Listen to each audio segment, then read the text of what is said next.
In watching the claims that come into me and watching how claims proceed, I really want to go over again how you should start your claim and process your claim. Remember, under the AMA, they love this no claim unless you filed for it.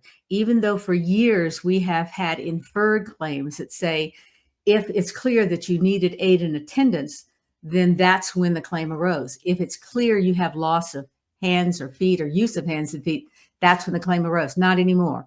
Anymore, they are solid. If you didn't file for aid in attendance, forget it. If you didn't file for loss of use of feet, forget it.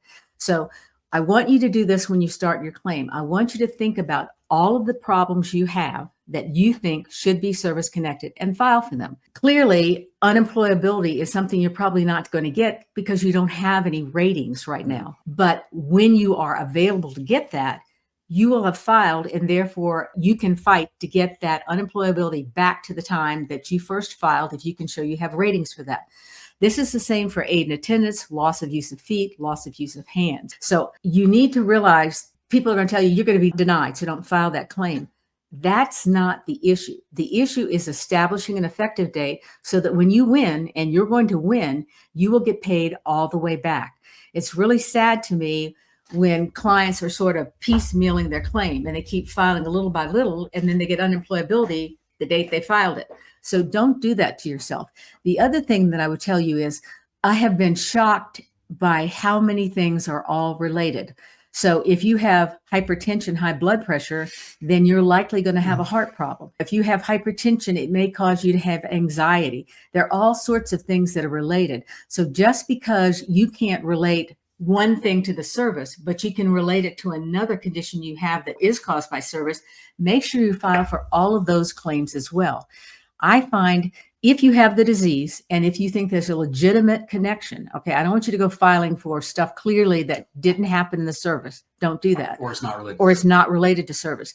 But every significant problem you have, clearly you're going to know some are service connected. And then you start filing for all of them. They're going to deny all except the one that causes it. Once they establish hypertension, then you continue the claims.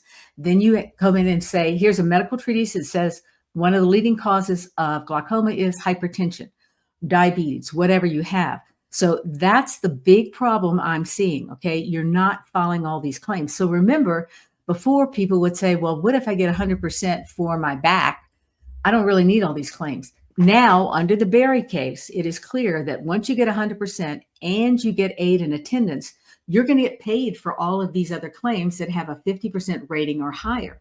So you're going to go from $4,000 a month up to $5,000, $6,000, $7,000, $8,000 a month.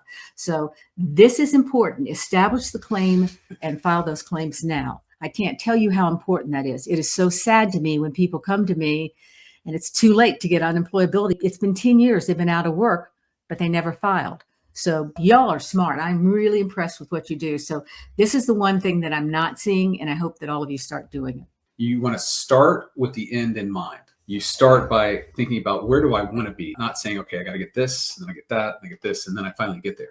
You want to start figuring out what that is. And so file an intent to file. Intent to file gives you a year from that time to actually file your claim. At that point, you got to file all your claims together once you file. But you file the intent to file. You do as Carol said, think about what's your universe of disabilities, what is connected to service or secondary to the service-connected disabilities.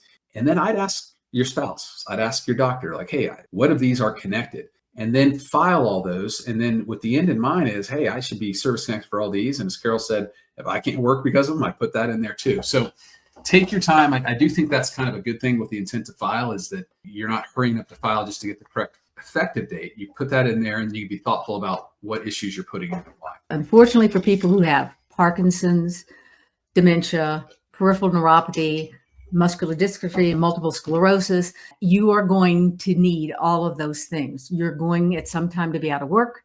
You're going to need aid in attendance. You're going to have loss of use of feet and hands.